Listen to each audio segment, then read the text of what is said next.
So is it just Australia that's seeing the bubble burst on its wine industry, or is this part of a wider trend? I'm joined now by wine connoisseur Tara Sharp in San Francisco, California. She's also the vice president of the vineyard Capture Wines. Tara, it's a pleasure to have you with us. So, people aren't these days splashing out on luxuries right now. Wine is seen as a nice to have, not really a must have. So which places are hurting because of that, and which are managing to weather this? Truly, this is a global economic meltdown, and it's impacting almost every industry. The wine industry is, of course, no exception, as you've just seen. And there are some countries that are weathering this better than others.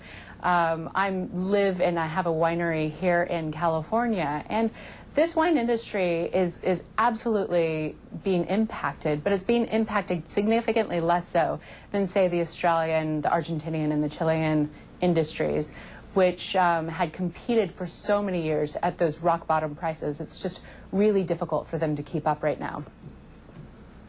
What have you noticed about the behaviour of wine consumers right now? For instance, are people giving up drinking wine, or are they trading down perhaps? Well, I don't know anyone who's given up drinking at all, and certainly not wine.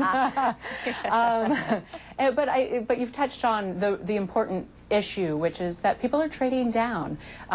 People are enjoying sort of the really luxurious wine, certainly the $100 bottle of wines, far less often than they were a year ago.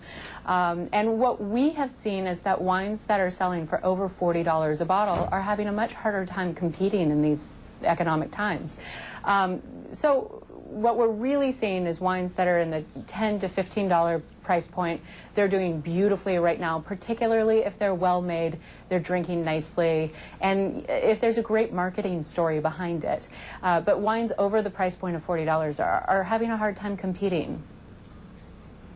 There are those who say, look to China now, because that's where the real growth is going to happen. How big do you think that China could be as far as the world wine market?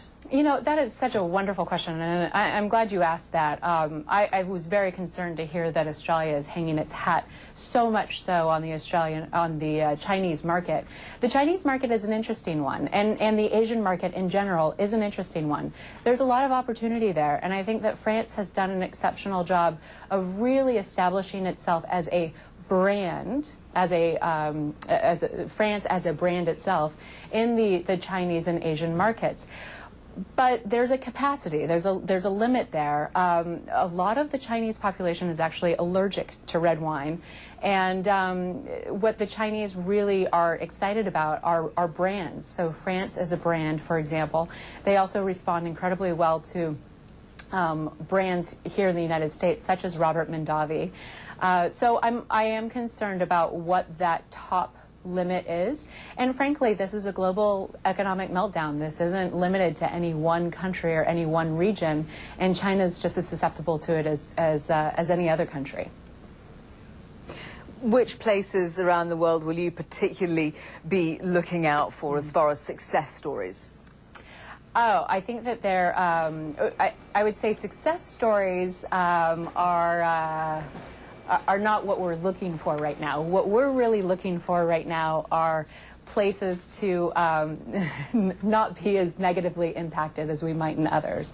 So what we're finding for our winery and for a lot of other wineries in California is that we're focusing on what we do best. We're focusing on the customers that we know well, that we have good relationships with.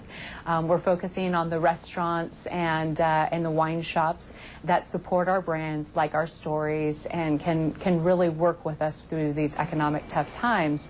So I think globally, I think that there are a number of countries that'll do just fine through this recession. We'll all be hurt to some degree, but I think there are a number of countries, particularly the United States and France, that will come out of this recession looking just fine and actually really well positioned for the next 10, 20, 30 and beyond years. There are other countries, Australia is a prime example, that are really suffering, and they're going to have to make some very dramatic changes, not only to their wine production, but also their wine sales and the marketing of their wine. Their wine industry will be dramatically changed. Yes. Tara, a job well done, because you've made me really fancy a glass of wine. Appreciate it. Tara Sharp there.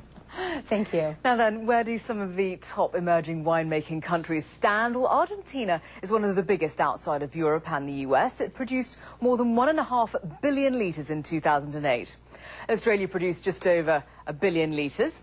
Chile produced about 830 million litres of wine, and South Africa produced 740 million litres.